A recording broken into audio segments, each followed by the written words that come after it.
How the Oath was Broken. Now, if the Trojans had kept the promise which they made, confirming it was an oath, it would have been well for them. But it was not to be, and this is how it came to pass that the oath was broken and the promise not kept. Among the chiefs who came from the countries round about to help King Priam and the Trojans, there was a certain Pandarus, son of the king of Lycia. He was a great archer, and could shoot an arrow as far and with as good an aim as any man in the army. To this Pandarus, as he stood waiting for what should happen next, there came a youth, a son of King Priam. Such indeed he seemed to be, but in truth the goddess Athena had taken his shape, for she and, as has been before said, the goddess Hera hated the city of Troy, and desired to bring it to ruin.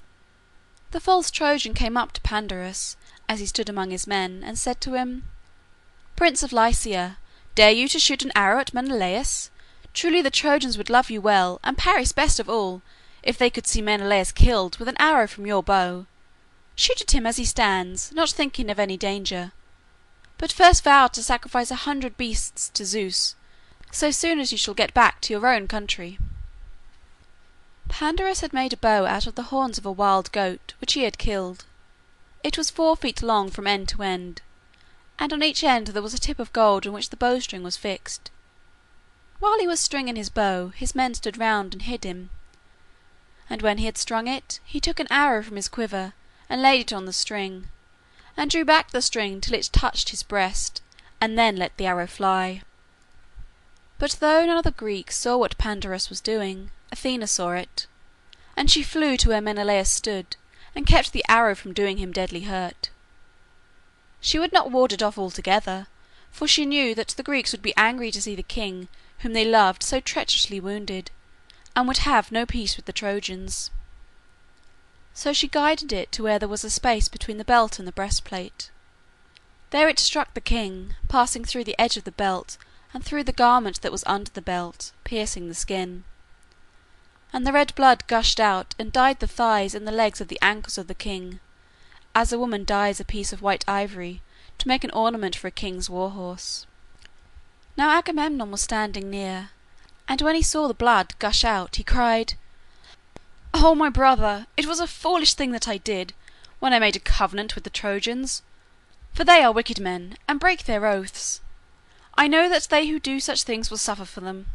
Sooner or later the man who breaks his oath will perish miserably. Nevertheless, it will be a great shame and sorrow if you, my brother, should be killed in this way. For the Greeks will go to their homes saying, 'Why should we fight any more for Menelaus, seeing that he is dead?' And the fair Helen, for whom we have been fighting these many years, will be left behind. And one of these false Trojans will say when he sees the tomb of Menelaus, 'Surely the great Agamemnon has not got that for which he came, for he brought a great army to destroy the city of Troy. But Troy still stands, and he and his army have gone back, only he has left his brother behind him.' But Menelaus said, 'Do not trouble yourself, my brother, for the wound is not deep. See, here is the barb of the arrow.' Then King Agamemnon commanded that they should fetch Machaon, the great physician. So Machaon came, and drew the arrow out of the wound, and wiped away the blood, and put healing drugs upon the place, which took away all the pain. After this King Agamemnon went through the army to see that it was ready for battle. When he found anyone bestirring himself, putting his men in order, and doing such things as it was his duty to do, him he praised. And if he saw anyone idle and slow to move, him he rebuked. When all was ready, then the host went forward. In silence it went, but the Trojans, on the other hand, were as noisy as a flock of sheep which bleats when they hear the voice of the lambs.